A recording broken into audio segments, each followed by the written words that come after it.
बिस्मिल्लाहिर्रहमानिर्रहीम।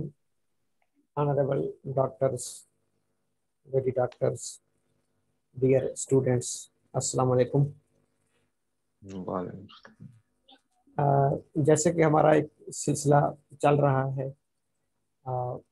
रिपोर्ट्स और blood test का, वो कि उसमें 2 हफ्ते ब्रेक आई है, जिसके लिए मैं माजरत खा हूँ। इंशाल्लाह मेरी कोशिश है कि इसको हर वीक एटलीस्ट एक लेक्चर जो है लाजमी कंडक्ट किया जाए। डॉक्टर साहबान, सबसे पहले मैं आप सबको वेलकम कहूँगा, जिसमें डॉक्टर जासिर आ रहे हैं, डॉक्टर मरियम आ रही हैं, डॉक्टर जोहा नूर आ रही हैं, और बहुत ही honourable respectful doctor Salma Rana sahab आ रही हैं। एक डॉक्टर साहब गलेक्सी के नाम से इन हैं, तो उनका तो मुझे नहीं नाम शो नहीं हो रहा। इससे पहले हम सीबीसी ब्लड टेस्ट को इन डिटेल डिस्कस कर चुके हैं। तकरीबन उस पर 7 to 8 एपिसोड्स हुई थी। गो के मेडिकल साइंस एक ऐसी साइंस है कि इसमें हम ये नहीं कह सकते कि हमने सारा सीबीसी जो है वो डिस्कस कर लिया है। अच्छा, इसमें एक रिक्वेस्ट है कि अपने अपने माइक अगर आप बंद रखेंगे तो उसमें दूसरों को डिस्टरबेंस जो है वो कम से कम होगी। तो कोशिश करें कि माइक अपने ऑफ रखें। डॉक्टर सलमान, सीबीसी को हमने डिस्कस किया। जैसे मैं अर्ज कर रहा हूँ कि ये नहीं कि हमने सारा सीबीसी पढ़ ली है या समझ ली है, तो बहुत बड़ा समुंदर है। मेरी कोशिश होती है कि जो प्रैक्टिशनर्स को क्लिनिक पे मोस्ट फ्रीक्वेंट टेस्ट से वास्ता पड़ता है या उनको फेस करना पड़ता है, तो उनको थोड़ा सा ब्रीफ किया जाए। सीबीसी के बाद हमारा जो नेक्स्ट ब्लड टेस्ट आज से हम स्टार्ट कर रहे हैं, ये है LFT। LFT जिसको लिवर फंक्शन टेस्ट, इसलिए इसको LFTs कहा जाता है। तो जिसमें बहुत सारे पैरामीटर्स हम स्टडी करते हैं, तो इसको LFTs कहा जाता लेक्चर शुरू जी। है।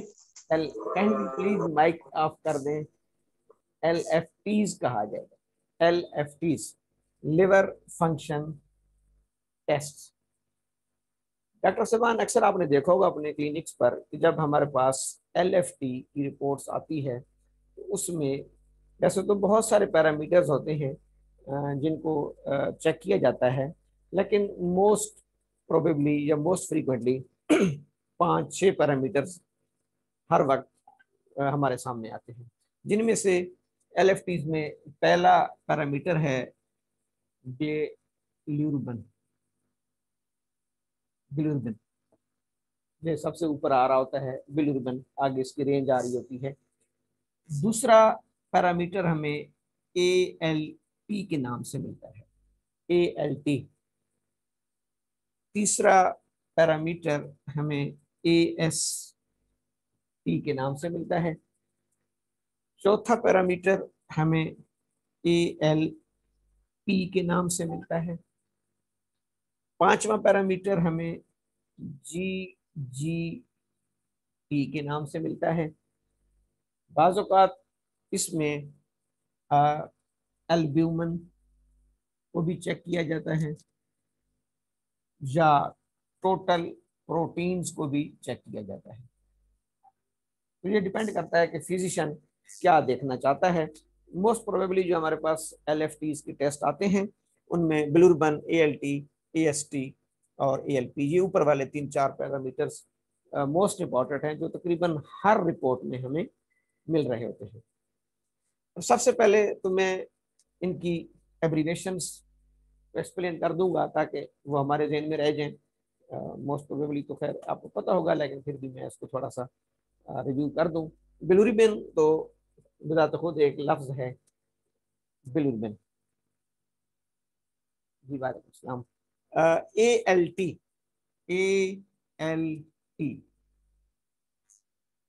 सबसे जरूरी पहली चीज ये हमें पता होना चाहिए कि ALT किसकी एब्रीवेशन है। तो ALT डॉक्टर साहबान, एलानीन, एलानीन ALANINE, एलानीन। तो इसलिए AL से हमें याद रहेगा कि AL से क्या बनता है, एलानीन। और T से transaminase,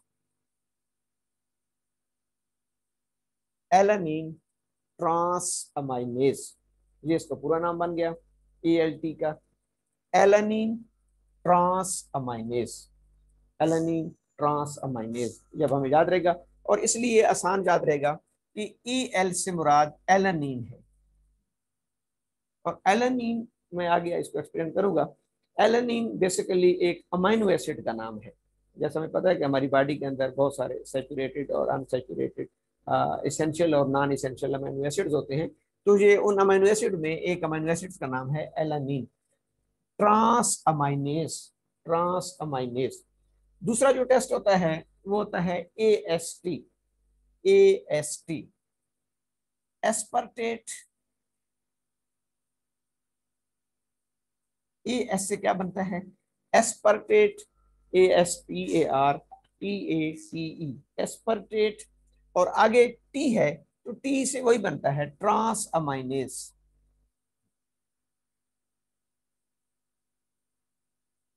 aspartate transaminase, aspartate transaminase. ये दूसरा पैरामीटर आ गया। पहला बिलिरुबिन हो गया, वो तो बताते खुद एक केमिकल मॉलिक्यूल का नाम है ALT, ये एब्रीवेशन है एलानीन ट्रांस अमाइनेज। AST भी एक एब्रीवेशन है एस्पर्टेट ट्रांस अमाइनेज। तीसरी जो पैरामीटर है वो है ALP, ALP। यहाँ पे ALP से AL से मुराद है अल्कलाइन, अल्कलाइन। पहले AL से मुराद एलानीन और तीसरे AL से मुराद अल्कलाइन, दरमियान में AS है। तो AS जो है वो एस्पर्टेट, यूं हमें थोड़ा सा याद रह जाएगा, एलानीन, एलानीन, एस्पर्टेट और फिर अल्कलाइन। इन दोनों T से तो ट्रांस अमाइनेज। ये जो P है, P alkaline phosphate, alkaline phosphate, alkaline phosphate, phosphatase भी कहते हैं इसको, अल्कलाइन फॉस्फेटेज या फॉस्फेट। उसके बाद है GGT, GGT, GGT। पहले G से गैमा, पहले G से गैमा, दूसरे G से ग्लूटामाइल,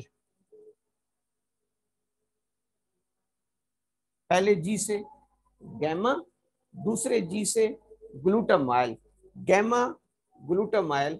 और इस T से ट्रांसफीरेज, ट्रांसफीरेज, इसका पूरा नाम बन जाएगा गैमा ग्लूटामाइल ट्रांसफीरेज। अच्छा जी, पहली दफा थोड़े से हमें मुश्किल लगते हैं, जब हम इनको बार बार लिखते हैं या हमें इसको पढ़ते हैं फिर इंशाल्लाह आसान हो जाएंगे। GGT gamma glutamyl transferase. उसके बाद एल्ब्यूमिन और फिर टोटल प्रोटीन्स। अब डॉक्टर साहब इसमें एक चीज याद रखने वाली है और वो बहुत आसान है कि मेडिकल की किसी भी लफ्ज में या किसी भी टर्म में, किसी भी लफ्ज या किसी भी टर्म के एंड पर अगर ASE आ रहा हो, ASE, ASE, जिस भी मेडिकल टर्म के एंड पर ASE आएगा तो आंखें बंद करके हमें समझ जाना चाहिए कि ये एंजाइम है। ये क्या है, एंजाइम। क्योंकि एंजाइम जो केमिस्ट्री में या बायोकेमिस्ट्री में जो एंजाइम्स की फैमिली होती है, एंजाइम का खानदान होता है, उसको ASE से जाहिर किया जाता है। उसको उसके एंड पे क्या लगा दिया जाता है, ASE, ASE। तो जिसके एंड पे ASE आएगा वो हम समझ जाएंगे कि वो एंजाइम होता है। अब अगर आप गौर करें तो एएलटी में, एएलटी में मैंने क्या पढ़ा था, alanine transaminase, transaminase, ये NASE, तो ये भी एंजाइम है, ये भी एंजाइम हो गया क्योंकि इसके एंड पे ASE आ रहा है, अमाइनेज। दूसरा एस्पर्टेट ट्रांस अमाइनेज, ये भी एंजाइम है। तीसरा ALP अल्कलाइन फॉस्फेटेज, ये भी एंजाइम है, ASE आता है। चौथा GGT गैमा ग्लूटामाइल ट्रांसफीरेज, इसके एंड पे भी ASE आ गया, गैमा ग्लूटामाइल ट्रांसफीरेज, गैमा ग्लूटामाइल ट्रांसफीरेज। तो यूं हमें एक चीज क्लियर हो जाएगी कि इस पूरे LFTs में ये जो 4 पैरामीटर हैं, ALT, AST, ALT, AST, ALP और GGT, ये जो 4 पैरामीटर्स हैं, इन चारों को लिवर एंजाइम्स भी कहा जाता है।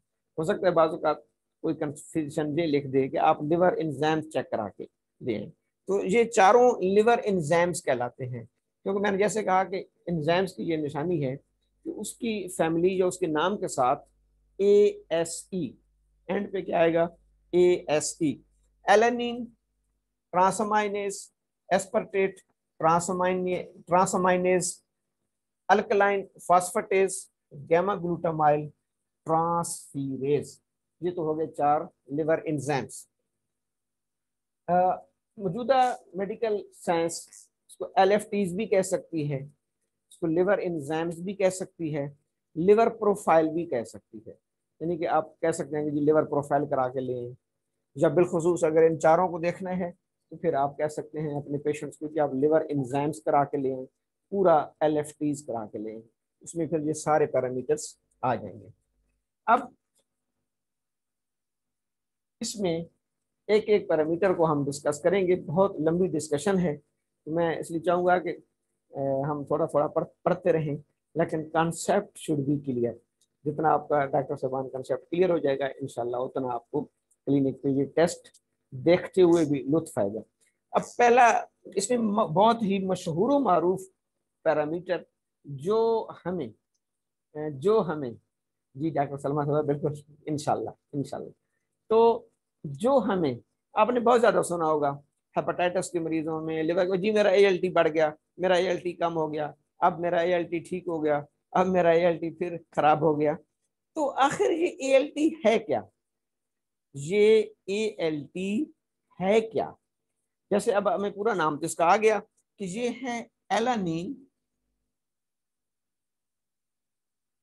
Trans aminase. एक तो हमें ये पता चल गया कि ये एंजाइम है।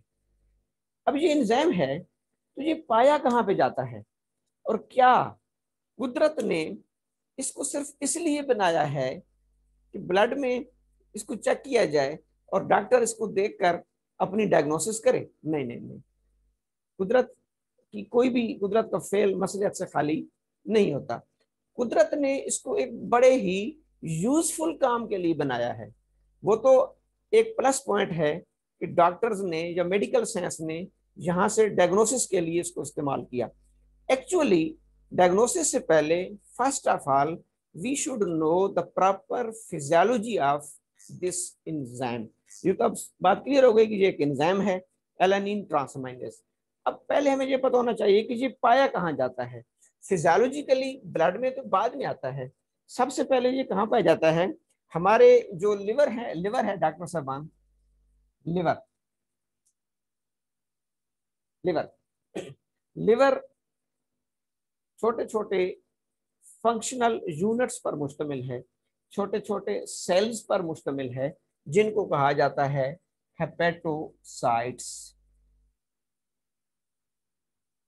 हेपट हेपट आपको पता है लिवर के लिए इस्तेमाल होता है। ओ हमेशा दो टर्म्स को आपस में मिलाने के लिए मेडिकल साइंस में जब भी दो टर्म्स को हम आपस में मिलाएंगे तो हम ओ का सहारा लेते हैं साइट सेल के लिए, साइट सेल के लिए। तो लिवर के जो सेल्स होते हैं इनको कहा जाता है हेपेटोसाइट। और इन्हीं सेल्स की जब इन्फ्लामेशन हो जाती है, इन्हीं सेल्स, ये सेल्स जब पैथोलॉजी में चले जाते हैं तो इसी को फिर हम डॉक्टर साहबान कहते हैं हेपेटाइटिस। बेसिकली इसका नाम, क्योंकि लिवर तो ग्रीक जुबान में मेडिकल टर्म में हेपेट, हेपेट कहा जाता है। तो लिवर के मतलब जो भी टर्मिनोलॉजी होगी वो हेपेट से बनती है। कुछ चीजें शायद बहुत ही बेसिक होंगी, इसलिए अगर आप कुछ डॉक्टर साहबान बोर हो रहे हैं तो मैं उसके लिए माजरत चाहूंगा, लेकिन क्योंकि कुछ स्टूडेंट्स भी हमारे इस ग्रुप में शामिल होते हैं, मैं थोड़ा सा इसलिए बेस पे भी जा रहा हूँ। हेपेट लिवर के मतलब टर्मिनोलॉजी हेपेटोसाइट, हेपेटोसाइट जिगर के सेल, लिवर के सेल, जिगर के सेल या लिवर के सेल, थैंक यू जी, लिवर के सेल या जिगर के सेल्स। इन सेल्स का नाम भी मेडिकल साइंस ने क्या रखा है, हेपेटोसाइट, हेपेटोसाइट। क्यों कि जिगर के सेल्स हैं तो हेपेट के साथ आएंगे। अच्छा, जिगर के साथ जितनी टर्मिनोलॉजी होंगी ये बड़ा आसान है।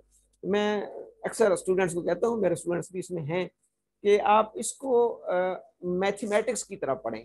मेडिकल साइंस को बिलखसूस एनाटॉमी, फिजियोलॉजी, पैथोलॉजी तो जितना आप मैथमेटिक्स की तरह पढ़ेंगे ना डॉक्टर साहब, आपको बहुत आसानी से याद रह जाएगा। अब लिवर के मुतालिक चूंकि बेसिक लफ्ज हैपट है, अब जितनी भी टर्मिनोलॉजीज लिवर के साथ कनेक्टेड होती हैं वो हैपट से शुरू होंगी। Hepatocyte, hepatitis, hepatic artery, hepatic when, ठीक है ना जी, हेपेटो मेगेली, हेपेटो मेगेली नहीं डॉक्टर साहब, आप मोहतरम डॉक्टर हैं, डॉक्टर सलमा साहबा। तो जितने भी लिवर के मुतलका जितनी भी टर्मिनोलॉजी हैं, लिवर के मुतलका जितनी टर्मिनोलॉजी हैं वो तमाम की तमाम हेपेट से स्टार्ट होगी। अच्छा, अब इस सेल का नाम भी हो गया हेपेटोसाइट। ये जो हेपेटोसाइट है डॉक्टर साहब लिवर के अंदर, ये बजात खुद एक बहुत बड़ी कायनात है। यानी एक सेल, जिगर का सिर्फ एक सेल, और पता नहीं कितने मिलियंस ऑफ सेल्स होते हैं, लेकिन हर सेल अपनी जगह पर एक कायनात है, एक फैक्ट्री है, एक प्लांट है। अब इस सेल के अंदर बहुत सारे एंजाइम्स पाए जाते हैं। ये जो हेपेटोसाइट्स होते हैं इसके अंदर बहुत सारे एंजाइम्स पाए जाते हैं, जिनमें एक एंजाइम यही है मशहूर जमाना, जिसको हम कहते हैं ALT, एलानीन ट्रांस अमाइनेज। ये एलटी इन्हीं ये हेपेटोसाइट्स खुद बनाते हैं इस एंजाइम्स को, इस एंजाइम्स को बनाते हैं। किस किस से बनाते हैं? जो हम खुराक खाते हैं, जो हम पानी पीते हैं, जो न्यूट्रिशन होती है, जो हमारे विटामिन होते हैं, मिनरल्स होते हैं, उनको सिंथेसिस करके तो जिगर के सेल्स बना रहे होते हैं ALT, एलानीन ट्रांस अमाइनेज। अब ये ALT हेपेटोसाइट्स ने बना लिया, और हेपेटोसाइट, हर हेपेटोसाइट्स के अंदर ALT होगा, हर हेपेटोसाइट के अंदर ALT होगा, एलानीन ट्रांस अमाइनेज। अब ये करता क्या है? जैसे इसका नाम है, एलानीन अमाइनो एसिड्स का नाम है, ट्रांस अमाइनेज, ट्रांस अमाइनेज यानी एक अमाइनो एसिड्स को दूसरी टाइप में तब्दील कर देता है। इसकी बहुत बड़ा कमाल है इस एंजाइम्स का, कि बॉडी के अंदर मुख्तलिफ अमाइनो एसिड्स होते हैं, तो बॉडी की डिमांड के मुताबिक, बॉडी की रिक्वायरमेंट के मुताबिक मुख्तलिफ प्रोटीन्स बनानी पड़ती हैं। मसलन हमने तो अंडा खा लिया, सेब खा लिया, उसमें एक प्रोटीन चली गई बॉडी में, उस प्रोटीन को लिवर तोड़ के, जैसे मिस्त्री किसी चीज, किसी लकड़ी को तोड़कर हमारी जरूरत के मुताबिक उसमें से अलमारी बना लेता है, उसमें से दरवाजा बना सकता है, उसमें से विंडो बना सकता है, उसमें से शेल्फ बना सकता है। तो बिल्कुल ऐसे ही कि प्रोटीन्स के अंदर होते हैं अमीनो एसिड्स, उन अमीनो एसिड्स की सीक्वेंस को चेंज करके मुख्तलिफ किस्म की प्रोटीन्स बनाई जाती हैं, और ये लिवर का कमाल है। इसलिए तो डॉक्टर साहबान इसको वाइटल आर्गन कहा जाता है, क्योंकि ये हमारी बॉडी की ज़रूरत के मुताबिक अमीनो एसिड्स को कन्वर्ट करके, सेटिंग करके प्रोटीन बना लेगा। अब ये एंजाइम क्या करता है? ये एलानीन को बवक्त ज़रूरत एलानीन को बवक्ते जरूरत पायरोवेट में तब्दील कर देता है। ये दूसरा अमीनो एसिड है पायरोवेट। पैरोवेट में एलानिन को किसमें तब्दील कर देगा? पैरोवेट में, PYRUVAT। ये भी एक अमीनो एसिड है, ये भी एक अमीनो एसिड है।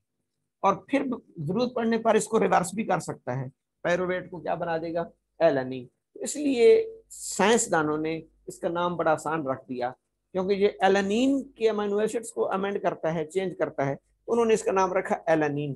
ट्रांस अमाइनेज, ट्रांस अमाइनेज यानी एक अमीनो एसिड से दूसरा अमीनो एसिड बना लेना, ट्रांसफर, ट्रांस अमाइनेज। मैं इसलिए डीप जा रहा हूं ताकि आपको ये भूले ना, जिंदगी भर ये ना भूले कि ALT क्या है।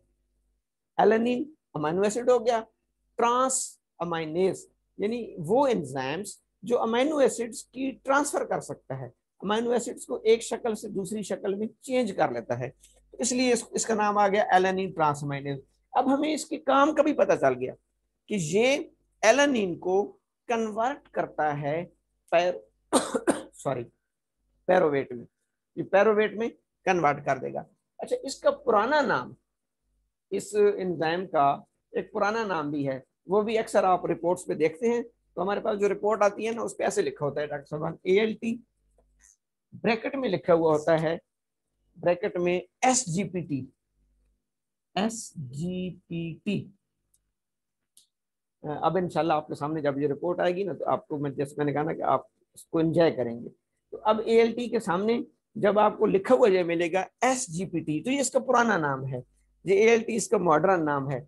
SGPT से क्या बनता है वो भी हमें पता होना चाहिए। सीरम, सीरम जी ग्लूटामिक,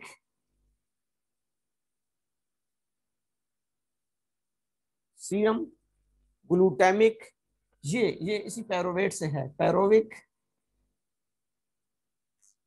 ट्रांस अमाइनेज। सीरम पहला नाम इसका था SGPT। इसलिए अभी भी जितनी लेबोरेटरीज, मोस्टली लेबोरेटरीज जब हमें LFT भेजती हैं तो अक्सर आप देखते हैं कि ALT के साथ ब्रैकेट में लिखा होता है SGPT, तो वो भी अच्छी बात है कि हमें वो आए।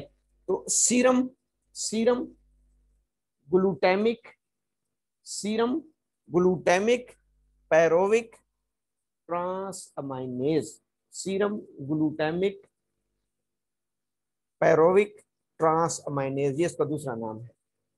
अच्छा जी, अब ये तो हमें समझ आ गई कि ये ALT, ALT इसकी एब्रीवेशन क्या है, ये होता कहाँ पे है, और तीसरा हमें ये समझ आ गया कि ये काम क्या करता है, ये काम क्या करता है, काम की भी हमें समझ आ गई कि ये अमाइनो एसिड एलानिन को पायरोवेट में जो है वो चेंज कर देता है। अब हमने ये देखना है कि ये तो लिवर में है, ये तो लिवर में है। हम जब इसको चेक करते हैं तो हम तो मरीज का यहाँ से ब्लड लेते हैं और ब्लड में हमें ALT आ रहा होता है, तो अब ये ब्लड में कैसे गया? बिल्कुल बेसिक चीज, अब ये ब्लड में कैसे गया? ब्लड में ऐसे गया कि ये जो लिवर के हेपेटोसाइट्स होते हैं, लिवर के जो सेल्स होते हैं, हमारी बॉडी के हर सेल्स का एक लाइफ स्पैन होता है, एक मखसूस जिंदगी होती है, मखसूस एज होती है। मसलन छोटी सी छोटी एज हमारे तकरीबन WBCs और प्लेटलेट्स की होती है जो चंद दिन होती है, WBCs की तो बिल्कुल 4-5 दिन होती है जिंदगी टोटल। RBCs का हमें पता है कि 120 दिन उनकी लाइफ होती है। स्किन के सेल्स की बहुत लंबी लाइफ होती है, बहुत सेल्स लाइफ टाइम होते हैं, पूरी जिंदगी वो बस वो एक ही दफा बनते हैं फिर बने रहते हैं। इसी तरीके से बॉडी के हर सेल्स का मुख्तलिफ लाइफ स्पैन है। ये जो हेपेटोसाइट्स हैं, हेपेटोसाइट्स, इनकी जिंदगी, इनका लाइफ स्पैन, यानी एक हेपेटोसाइट अगर बन गया और अगर वो पूरी अपनी जिंदगी पूरी करेगा, जैसे एक इंसान होता है ना वो अपनी जिंदगी पूरी करता है, तो आजकल जैसे हमें पता है कि 80-90 चलो 100 साल पूरी कर लेगा, 110 कर लेगा। तो हेपेटोसाइट्स की जो फिजिकल लाइफ है, जो अपनी प्रॉपर लाइफ है वो 200 से 300 दिन तक होती है, 200 to 300 डेज, 200 to 300 डेज, यानी 200 से 300 दिन तक एक हेपेटोसाइट्स की लाइफ होती है। अच्छा ये देखें मेडिकल साइंस ने इसके अंदर कितना मार्जिन दिया है कि कुछ हेपेटोसाइट्स 200 दिनों के बाद भी डिसइंटीग्रेट यानी मर सकते हैं, कुछ 220 दिनों के बाद, कुछ 225, कुछ 260, कुछ 280, कुछ 290, कुछ 300। तो यहाँ पर डॉक्टर साहब मैं अक्सर कहता हूँ कि हमारी होम्योपैथिक फिलॉसफी के लिए एक प्लस पॉइंट है। जैसे हम कहते हैं कि हर पेशेंट की इंडिविजुअलाइजेशन की बुनियाद पर हमारी मेडिसिन एक अलग होगी, हमारी थ्योरी, हमारी फिलॉसफी यही कहती है कि हम इंडिविजुअलाइजेशन पर बेस कर रहे होते हैं। हम ये कहते हैं कि हमारे हर पेशेंट्स की मेडिसिन मुख्तलिफ हो सकती है। यहाँ पर देखें कि मेडिकल साइंस ने भी आपको बाउंड नहीं किया, उसने ये नहीं कहा कि हेपेटोसाइट्स की ये लाइफ है, उन्होंने बहुत बड़ी रेंज दे दी, 200 से 300 दिन, यानी पूरे 100 दिन की रेंज है। हो सकता है कि मेरी बॉडी का अपना माहौल है, मेरे हेपेटोसाइट्स 220 दिन में टूटते हों, आपके हेपेटोसाइट्स 250 दिन में टूटते हों, किसी तीसरे डॉक्टर साहब के 270 दिन में, किसी के 280 दिन में। तो मेडिकल साइंस सबको नॉर्मल कहती है, यानी 200 से 300 डेज के दरमियान जो भी हेपेटोसाइट्स टूट रहा है, खत्म हो रहा है, उसको मेडिकल साइंस नॉर्मल तस्वर करेगी। इसलिए बहुत बड़ी रेंज यहाँ पे दी गई, 200 to 300 days, 200 to 300 days life होती है। फर्ज करें ये हेपेटोसाइट अपनी जिंदगी पूरी कर गया, चले इसकी लाइफ 250 दिन थी या 300 दिन थी, अब 250 या 300 दिन के बाद ये हेपेटोसाइट डेथ में जाएगा। इसको कहते हैं programme death, programme death.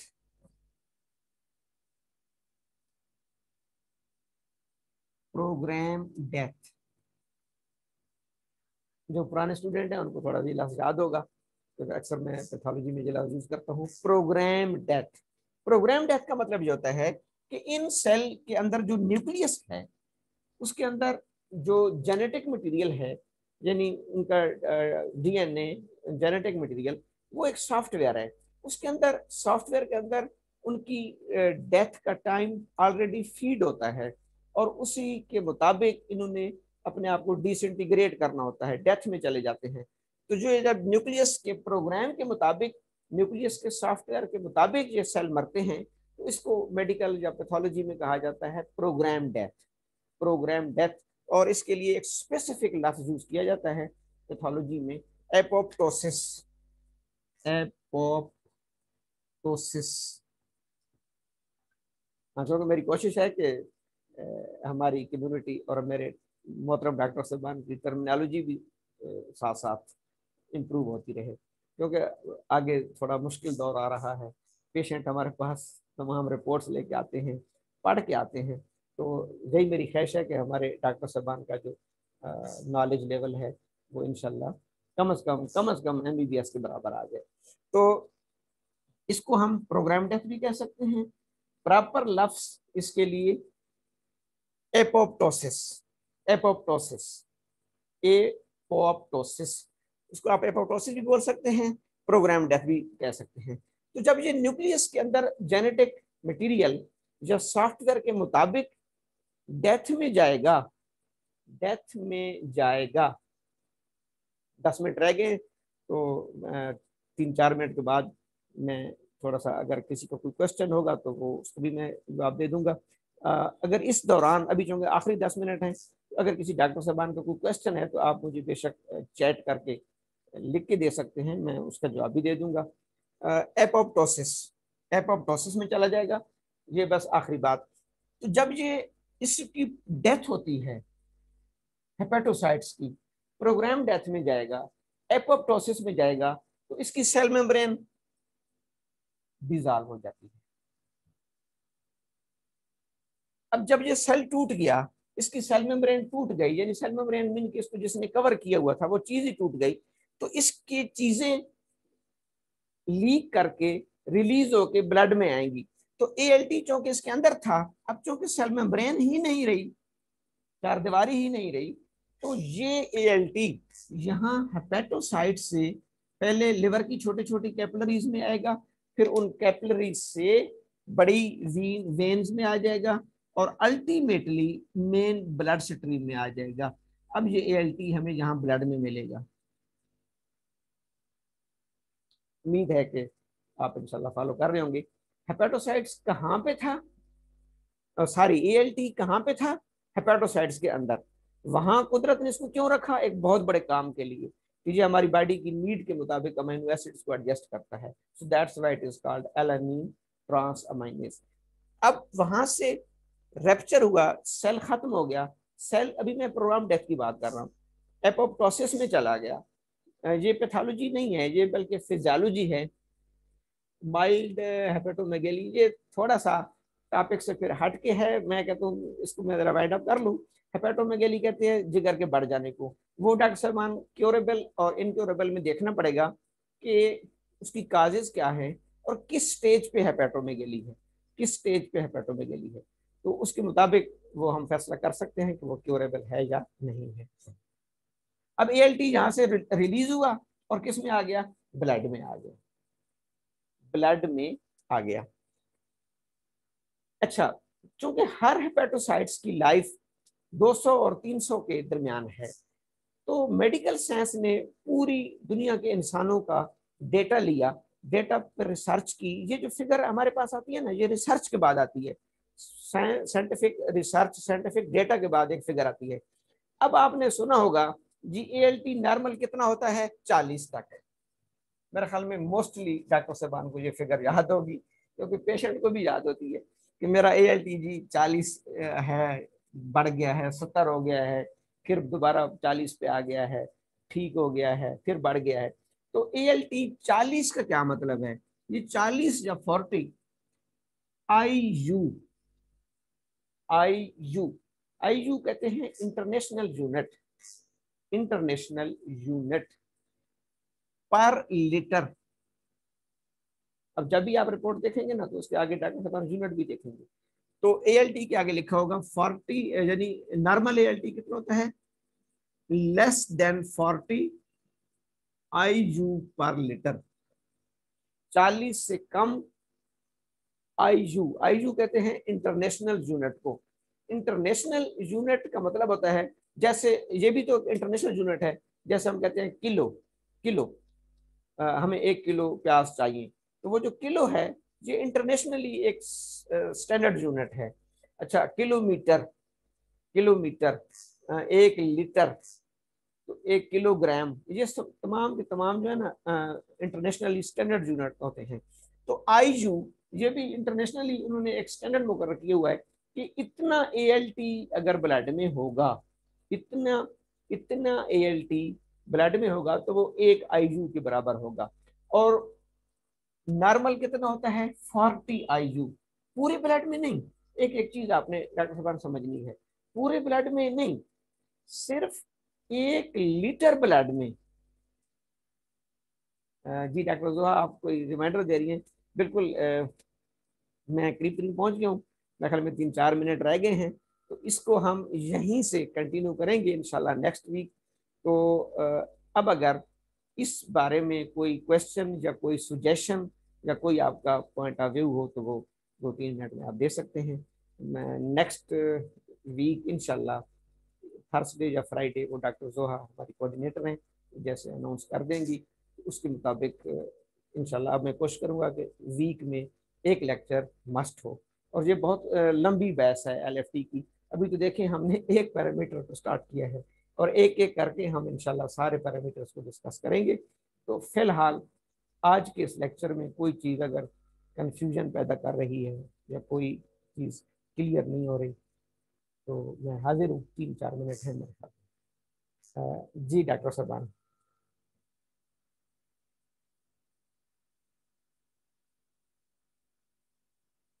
Is there any confusion, कोई कंफ्यूजन, कोई क्लेरिफिकेशन? अस्सलाम वालेकुम वरहमतुल्लाहि वबरकातुहू। जी जी, वालेकुम सलाम। क्या डॉक्टर साहब ठीक हैं? जी ठीक ठाक मैडम, खैरियत। अल्हम्दुलिल्लाह डॉक्टर साहब, बहुत अच्छा लगा। और आप यकीन करें कि मैं हर सैटरडे को, थर्सडे को कहती थी कि डॉक्टर साहब का लेक्चर जरूर लेना है ना। थैंक यू थैंक जैसे कि रिवीजन हो जाती है, बहुत सी नई चीजें पता चल जाती हैं, और माशाल्लाह आपका जो नॉलेज है वो एमबीबीएस के लेवल को टच कर रहा होता है ऑब्वियसली। तो इसलिए भी हमारा वो लेवल नहीं था उस टाइम पे पढ़ने का भी ना। जी जी बिल्कुल। लेकिन हमने सेल्फ स्टडी से बहुत कुछ हासिल किया, अल्हम्दुलिल्लाह अल्हम्दुलिल्लाह। जी जी टीचर्स ने उंगली पकड़ाई है तो फिर आगे से हम चल पड़े, अल्हम्दुलिल्लाह। बिल्कुल बिल्कुल। अच्छा, अभी मैं जो ये कहना चाह रही थी कि फिर मैंने क्या किया कि मैंने रिमाइंडर लगाया बकायदा आपके नाम लिख के उसके अलार्म पे, अच्छा कि अच्छा डॉक्टर अब्दुल साहब का लेक्चर का रिमाइंडर मैंने 2 लगाए। एक मैं आपके इसके एंटर होने से पहले मैं एंटर हो रही थी, अच्छा। बट आप जो है अभी नहीं आए हुए थे। तो जी फिर जब मैं थोड़ा सा मेरी कॉल आ गई तो मैं फिर डिस्कनेक्ट हो गई, फिर दोबारा से मुझे एंटर होना पड़ा इधर ना। तो माशाल्लाह बहुत अच्छी काविश है, जी बहुत आप मेहनत करते हैं अपने स्टूडेंट्स के साथ। लकी है ये पर्सन जिनको आपसे वो टोटल नॉलेज मिल रहा है जो हमने एलोपैथ डॉक्टर के पास जा जाके हासिल किया, जी जी उनके जी साथ ऑपरेशन एसेस कर करके हासिल किया, उनके साथ क्लिनिकल प्रैक्टिस में हासिल किया। और ये मैं कहती हूँ बहुत लकी हैं, दे आर वेरी लकी कि बस आप जैसे टीचर इनको मिल रहे हैं। डॉक्टर साहब मेरी और यही जो इनको इंशाल्लाह। टोटल टोटल मतलब वो चीज। जी हाँ सॉरी। जी। अ, अच्छा, एक तो मैं जब भी बता दूं कि इसकी रिकॉर्डिंग भी अवेलेबल होती है। इसकी हम रिकॉर्डिंग कर रहे होते हैं, तो वो रिकॉर्डिंग कल तक या परसों तक लिंक डॉक्टर जोहा आपको भेज देंगी, जो हमारी ठीक कोऑर्डिनेटर है। हैं। तो वो भी आपको अवेलेबल है, या कोई डॉक्टर बाज़ औक़ात मजबूरी की वजह से, क्योंकि अच्छा, डॉक्टर सारे एक और प्रॉब्लम आ रही थी आपके लिंक ओपन करने में मेरी। जब मैं लिंक आपको ओपन करती हूँ तो वो साइन अप और साइन इन की बात करते हैं, तो अच्छा, मैं जो अपनी आईडी डालती हूँ वो सेटिंग नहीं आ रही। ये डॉक्टर जोहा, जरा डॉक्टर साहबा को थोड़ा सा आपने गाइड करना है बेटा। डॉक्टर जोहा प्रॉब्लम सुन है। रही है? हाँ, ये भी जी, क्वेश्चन आपसे पूछना था कि वो क्यों नहीं ओपन हो रही। क्या है कि मुझे मैसेज कर दें, मैं इन्हें जी समझा जी दूँगी। जी, डॉक्टर जो आज इसको देख लेना, क्योंकि आपको इसमें माशाल्लाह ठीक है। काफ़ी एक्सपर्टीज है। तो इसकी रिकॉर्डिंग भी मैंने कहा इंशाल्लाह अवेलेबल होगी। बाज़ औक़ात ये होता है कि बिल्कुल सही। ये तो एक सीरीज है, दरमियान में चूंकि आप लोग हम्म। सारे प्रैक्टिकल लाइफ वाले हैं तो मिस भी हो जाता है लेक्चर। तो इसको हमने एग्जैक्टली। फैसिलिटेट करने के लिए हम रिकॉर्डिंग भी अवेलेबल होगी इंशाल्लाह। तो वो भी थैंक यू सो मच। और वो भी आपकी उसी पे मिलेगी जी पैथोलॉजी जी जी वाले उससे। जी, उसी ग्रुप में आपको लिंक आ जाएगा। उस लिंक को जस्ट आप क्लिक हम्म। करेंगी, वो वन ड्राइव पे हमारा पड़ा होता है लेक्चर। जस्ट आप क्लिक करेंगी, अगर ठीक आपका नेट आ रहा है तो वहां से आपको रिकॉर्डिंग आना शुरू हो जाएगी। बड़ा इजी है वो भी। है। तो जजाकुमुल्लाह जी खैरन जी, कसीरन। इसी तरीके से लिंक आपको जो है ना वो ग्रुप में आ जाएगा। ठीक है जी। तो अब मेरे ख्याल में टाइम खत्म हो गया है, तो मैं इसी से इजाज़त चाहूँगा। इंशाल्लाह इंशाल्लाह नेक्स्ट वीक बशर्ते ज़िंदगी अल्लाह ताला आपको भी सलामत रखे, तो नेक्स्ट वीक इंशाल्लाह मुलाकात होगी। थर्सडे या फ्राइडे को फिर हम ग्रुप में अनाउंस कर देंगे। अल्लाह हाफिज़। Thank you so much.